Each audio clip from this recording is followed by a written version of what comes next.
Valve tends to figure that just by setting a precedent, they've done enough and can swiftly move on from the entire incident, whatever that may be.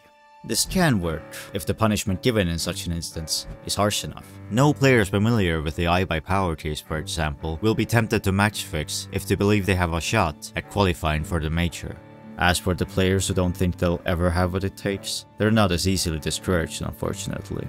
The punishment itself can be lenient, as long as with it comes an understanding that anyone who dares to attempt the misdeed after that point will be met with less or no leniency. And this is where we find ourselves today.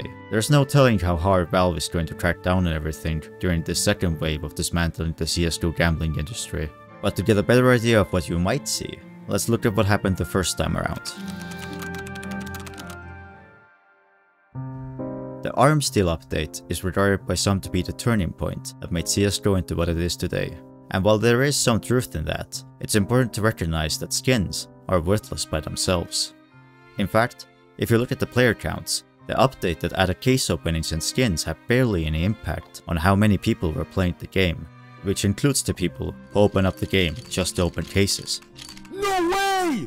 What did significantly impact the game was the very first CSGO Major, which almost doubled the concurrent player count. You could argue that this was due to souvenir drops, but this doesn't explain why the player count kept increasing even after the Major was over. We could see with our data that retention, a main goal of ours, was falling. So we decided to prioritize a new matchmaking system that brought players of equal skill together. We shipped a new matchmaking system about a month after we launched the game. And looking at the data, we had confidence that it was driving our improved retention. Subsequent majors did see a rise and fall in numbers, but while the peak player count wasn't able to be maintained after a major concluded, it didn't dip back down to what it was before either. So let's be clear, it wasn't skins that saved CSGO. It was esports. But even though skins and stickers aren't inherently valuable, they are valuable. The value of an item is tied to two factors: the rarity, which is decided by Valve, and the perceived value, which is decided by the market. So how does one exchange this value into something I can buy things with? A form of currency, perhaps? The first place you can look is the Steam market. This is a completely closed system. The money you get from selling skins will go to your Steam wallet. You cannot withdraw money from Steam in any way. You can deposit funds onto your Steam wallet, but from that point, you are never getting that money back, at least not directly. With Steam wallet funds, you can buy games and items from in-game stores, not only in CSGO, but in any game on Steam that supports it. But surely, if that's all there was to it, the prices of these items wouldn't be this ludicrous. After all, there's only so many copies of Rust a man can buy. So where do I go to sell my skins? For real this time. While it isn't possible to withdraw money from Steam directly, you can trade items from one account to another. This opens up plenty of opportunities for real-world gains already. There is a lot of risk involved in that, however. If you get caught, you're not left with really any avenues to appeal. You could put your trust in a middleman, but the same sort of risk still applies. This is where third-party marketplaces come in. For the longest time, OP Skins was the go-to solution for buying and selling skins. It was essentially a middleman, but a middleman with a lot of vested interest in not pulling the plug. So now that we've established how these skins have real-world monetary value, let's talk about gambling. CSGO Lounge was created to allow esports fans to bet on teams using skins. Engagement with the site ranged from harmless, betting jump from an inventory worth 3 cents each, hoping to upgrade to a skin worth $1, all the way to match fixing in Tier 1 Counter-Strike. For what it's worth, CSGO Lounge throughout their run was very cooperative with various people and entities when it came to this sort of stuff.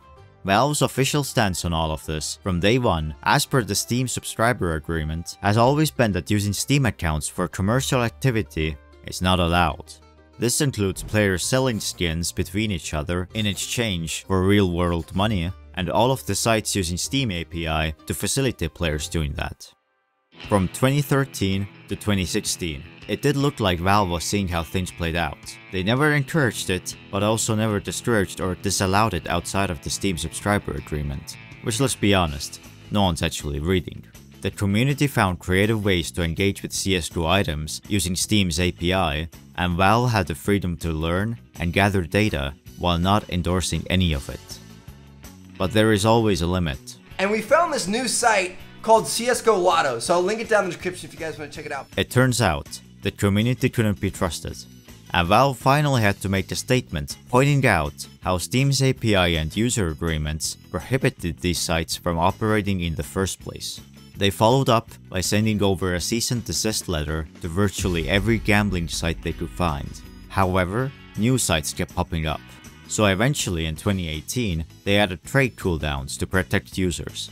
And it worked, causing tickets related to scams to drop by 70%, according to a developer at Valve. But there were a lot of people unhappy with this change. OP Skins developed a way to bypass this, and Valve responded with a cease and desist letter in the form of a Twitter DM of all things. You may start to notice a theme here. Although Valve has reserved the right to shut down any skins marketplace, gambling site, or individual trader from the get-go, as long as you don't directly piss them off, they'll turn the other way. That's why, ever since 2018, when sites started using a P2P system, where players would directly send items to each other and the site just facilitated that interaction, Valve hasn't said a word, even though this is still in direct violation of Steam's user agreement. Whether or not it's related to gambling, any site that uses the Steam API to help players sell skins in exchange for real-world money is using the Steam API to assist users in breaking the Steam subscriber agreement.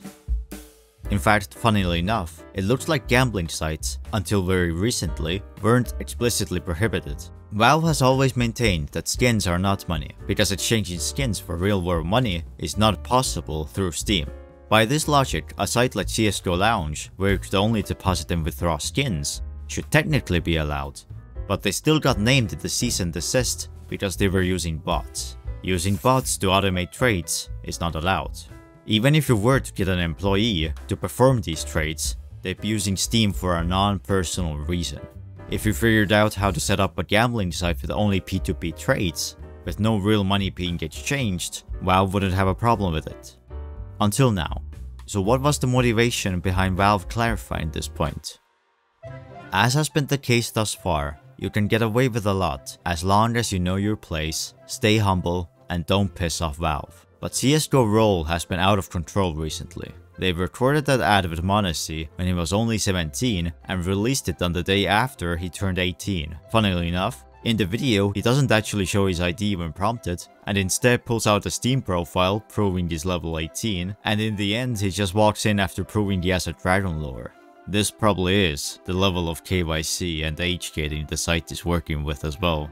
At the Major, they had a real-life slot machine set up. Quite the popular attraction it seems. One protester did his best to make his concerns heard, but he was promptly removed from the premises. Exactly as I described earlier.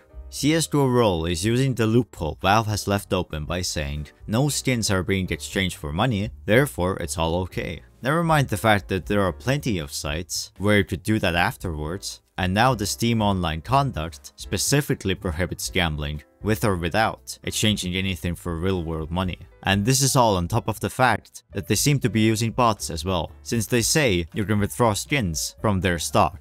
Instant skins also sounds familiar. So this means CSGO Roll is done for, right? Well, it's hard to tell. They've definitely done enough to piss Valve off by partnering with one of the best teams in the world, by making light of age gating while being the skins gambling site, and by setting up an actual skin slot machine at a Valve-sponsored event with Counter-Strike developers in attendance. But as I said in the beginning of the video, you can never know with Valve.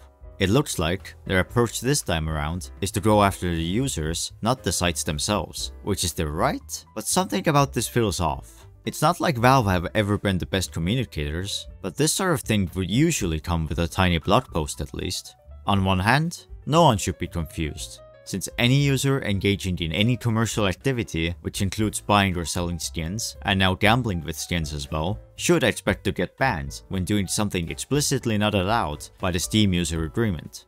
On the other hand, Valve doesn't usually go this hard on users. Instead, they focus on clearing up misinformation and go after the sites that encourage their users to break Steam TOS. When shutting down OP Skins, they even went out of their way to give them time to resolve any remaining obligations to their users. Some of those obligations could involve breaking those same user agreements, but Valve has always prioritized protecting the consumer whenever possible. we might start seeing the second wave of cease and desists hitting many inboxes and Twitter DMs sometime soon.